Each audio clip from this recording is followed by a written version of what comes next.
Soyez vous-même, tout le monde est déjà pris. Vous savez, ensemble aujourd'hui, on va identifier 3 principes, sinon 3 facteurs qui sont plus qu'essentiels dans l'accomplissement de la grande destinée que le divin investit en nous. Et ces facteurs-là vont plus surfer sur le pouvoir de l'authenticité. Pour ceux qui me suivent pour la première fois, je suis Jessica Tanda, auteur d'un premier joyau qui s'intitule Face à mon destin, un miroir dans lequel je crois de tout mon cœur que tu pourras lire la grande destinée que le divin investit en toi. Alors, le premier principe, c'est la connaissance de soi. Et pour ceux qui ont l'habitude de me suivre, je dis toujours, prends conscience de qui tu es, de ce à quoi tu es appelé afin de manifester assurément la meilleure version du divin en toi.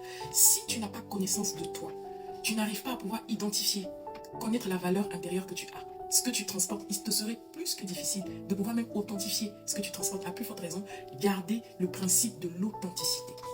Parce que pour être authentique, il faut d'abord commencer par le chemin de savoir qui on est, quelles sont nos valeurs, quelles sont nos passions, qu'est-ce qui nous motive, quelles sont les intentions qu'on a vis-à-vis de nous-mêmes et vis-à-vis de l'atteinte des objectifs qu'on a. En deuxième point, nous allons parler de l'alignement avec ses valeurs. Une fois que tu as identifié ce que tu transportes, ce à quoi tu es appelé, il faille que tu sois en accord avec ce que tu transportes, en accord avec ce que tu dis, en accord avec là où tu pars, en accord avec les intentions que tu as. Parce que cela va inspirer confiance et respect autour de toi et même encore dans l'atteinte de tes objectifs vis-à-vis de ce à quoi tu aspires.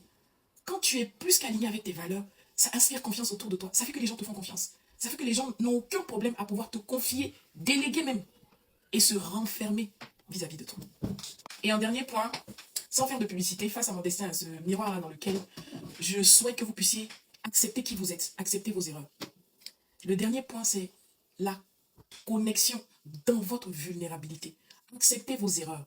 Acceptez que vous n'avez pas pu faire hier bien. Acceptez que ça soit terminé. Acceptez que vous n'avez pas réussi cette chose. Ça ne veut pas dire que vous n'êtes pas meilleur ou que vous n'avez pas de la valeur.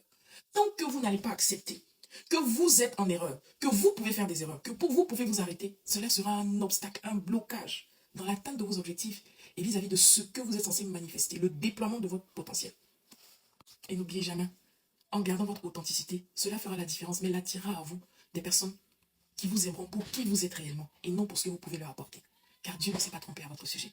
Mais God bless. Merci.